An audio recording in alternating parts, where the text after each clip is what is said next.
বাজান খেলা ছেড়ে দিচ্ছি, তার মানে এই না যে খেলা ভুলে গেছি। এখনো মাঠে নামলে 4-6 আর কিছু পাবলিক আমার খেলা দেখা পাইবো ভয়।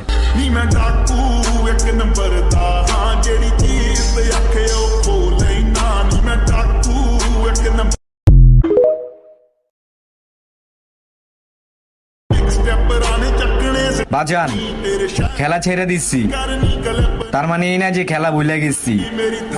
এখনো মাঠে নামলে 4-6 আর কিছু পাবলিক আমার খেলা দেখা পাইবো ভয়।